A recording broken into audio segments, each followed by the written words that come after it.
আসসালামু আলাইকুম রহমতুল্লাহি ওয়া বারাকাতুহু। প্রিয় নবম দশম শ্রেণীর শিক্ষার্থীবৃন্দ, আশা করি আল্লাহর রহমতে ভালো আছো। বিএফ একাডেমির পক্ষ থেকে সবাইকে শুভেচ্ছা অভিনন্দন। আজ আমি তোমাদেরকে অনুশীলন 17 পরিসংখ্যান এর গণসংখ্যা সারণী থেকে সম্ভাব্য ক নং প্রশ্নসমূহের মধ্যে দুইটা প্রশ্ন পরিসর নির্ণয় করো অথবা গণসংখ্যা সারণী থেকে পরিসর নির্ণয় করো, আরেকটা গণসংখ্যা সারণী থেকে ক্রমযোজিত গণসংখ্যা সারণী, এই দুটি অঙ্ক করিয়ে দেখাবো। তো এই অঙ্কটা করার আগে সবার কাছে অনুরোধ করব, যারা আমার আগের ক্লাসটি দেখোনি তারা অবশ্যই ওই ক্লাসটি দেখবে, কারণ ওই ক্লাসের মধ্যে আমি এই অধ্যায়ের কিছু সূত্র নিয়ে আলোচনা করেছি। তো আমরা শুরু করি আজকের টপিকটি। তো এখানে একটি গণসংখ্যা সারণী দেওয়া আছে। বলছি, দশম শ্রেণীর ৮০ জন শিক্ষার্থীর বাংলা প্রাপ্ত নম্বরের গণসংখ্যা নিবেশন সারণী নিম্নরূপ। এদিকে শ্রেণীবৃত্তি দেওয়া আছে এবং গণসংখ্যা দেওয়া আছে। ক নাম্বার প্রশ্নে বলছি, পরিসর নির্ণয় করো অথবা গণসংখ্যা সারণী থেকে পরিসর নির্ণয় করো। তো আমরা জানি পরিসর করার জন্য একটা পরিসরের সূত্র আছে। সূত্রটা কি?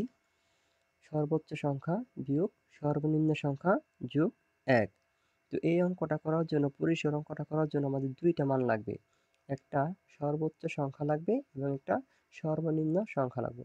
তো মজার বিষয় হচ্ছে, গণসংখ্যা সারণীর মধ্যে সর্বনিম্ন সংখ্যা দেওয়া আছে এবং সর্বোচ্চ সংখ্যাও দেওয়া আছে। সর্বনিম্ন সংখ্যা হলো শুরুরটা এবং সর্বোচ্চ সংখ্যা হলো এই শেষেরটা। তো আমরা প্রথমে লিখতে পারি,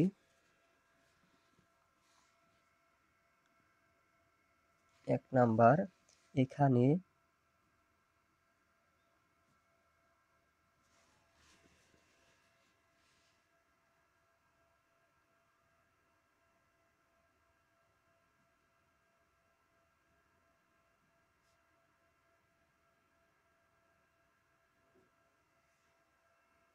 সর্বোচ্চ সংখ্যা আমাদের দেওয়া আছে কত?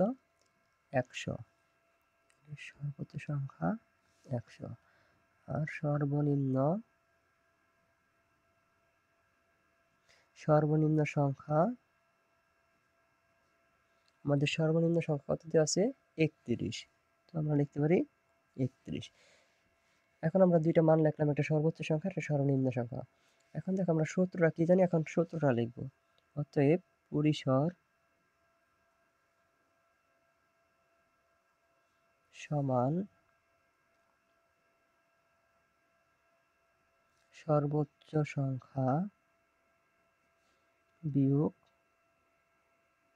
সর্বনিম্ন সংখ্যা যোগ ১। যখন আমাদের সূত্রটা লেখা শেষ, তারপরে যার যার মান বসাতে হবে। এখানে লেখা আছে সর্বোচ্চ সংখ্যা। সর্বোচ্চ সংখ্যা কত আছে? ১০০। তাহলে আমরা ১০০ দিতে পারি। মাইনাসের মাইনাস, সর্বনিম্ন সংখ্যা কত আছে? ৩১। প্লাসের প্লাস, ওয়ানের ওয়ান। এখন আমাদেরকে ১০০ থেকে ৩১ বিয়োগ করা থেকে ৬৯। ওই ৬৯ সাথে যদি আমরা ১ যোগ করি তাহলে আমাদের আসে ৭০। এটা হলো আমাদের পরিসরের মান। আমাদের ২ নং প্রশ্ন ছিল, গণসংখ্যা সারণী থেকে ক্রমযোজিত গণসংখ্যা সারণী তৈরি করো। যেহেতু বলছি ক্রমযোজিত গণসংখ্যা সারণী তৈরি করো, তাহলে আমাদের একটা সারণী, একটা ছক আট করতে হবে। তো আমরা জানি নিচের দিকে কয়টা ঘর হবে? নিচের দিকে ঘর হবে, এদিকে যে কয়টা বক্স আছে সে কয়টা। তাহলে ১, ২, ৩, ৪, ৫, ৬, ৭, ৮। নিচের দিকে আমাদের ৮টা ঘর হবে। আমরা জানি ক্রমযোজিত গণসংখ্যা সারণীর জন্য পাশাপাশি ৩টে ঘর কাটতে হয়।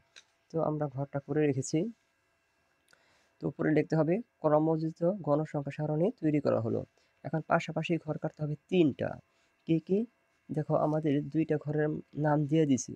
একটা হচ্ছে শ্রেণীব্যক্তি আর একটা হচ্ছে গণসংখ্যা। তো প্রথম ঘরে হবে শ্রেণীব্যক্তি।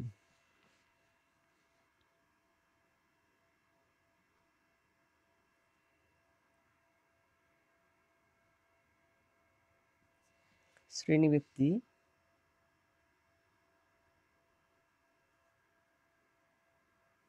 গণসংখ্যা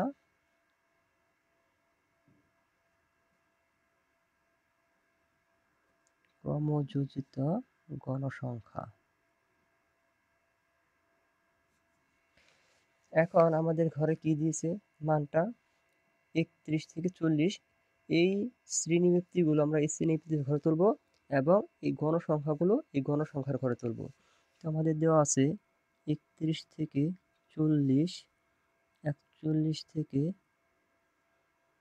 50, 51 থেকে 60, 61 থেকে 70, 71 থেকে 80, 81 থেকে 90 এবং 91 থেকে 100। তো আমাদের প্রথম গণসংখ্যার ঘরে আছে 8, পরে আছে 12, 17, 23, 10, 7 এবং 3। এখন দেখো আমাদের দুইটা ঘরের মান দেওয়া ছিল, একটা দেওয়া ছিল শ্রেণীব্যক্তি আর একটা দেওয়া ছিল গণসংখ্যা। তো আমরা দুইটা ঘরের ভিতরে দুইটা মান বসাইছি, শ্রেণীব্যক্তির ঘরে শ্রেণীব্যক্তিগুলো বসাইছি এবং গণসংখ্যার মধ্যে গণসংখ্যার মানগুলো বসিয়েছি।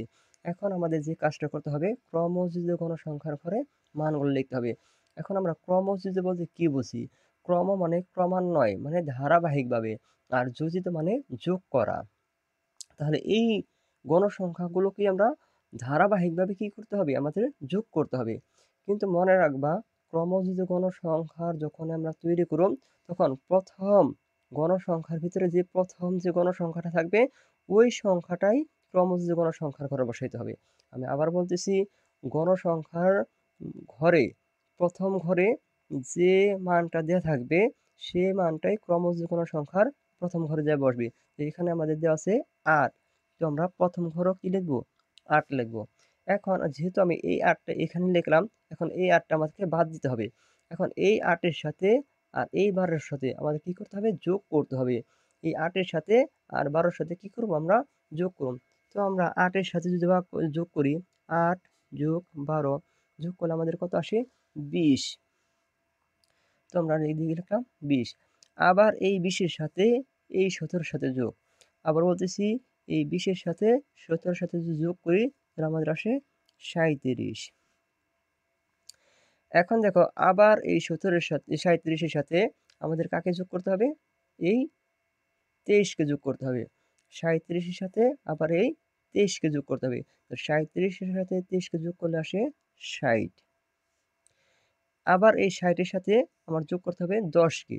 60-এর সাথে যদি আমরা 10-কে যোগ করি, কত আসে, 70।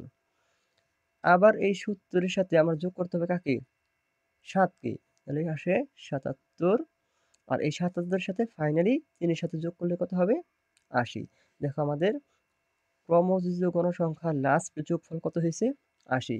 এবং আমাদের প্রশ্নেও দেওয়া ছিল দশম শ্রেণীর শিক্ষার্থীর সংখ্যা কতজন, 80। তাহলে এখানেও 80 এবং এখানেও 80 মিলে গেছে। তো আমাদের এই অঙ্কটা এখানেই শেষ। তো আশা করি সবাই ভালো মতো বুঝছো। যদি কেউ না বুঝে থাকো, তাহলে অবশ্যই কমেন্ট করবে কোথায় তোমরা বোঝোনি।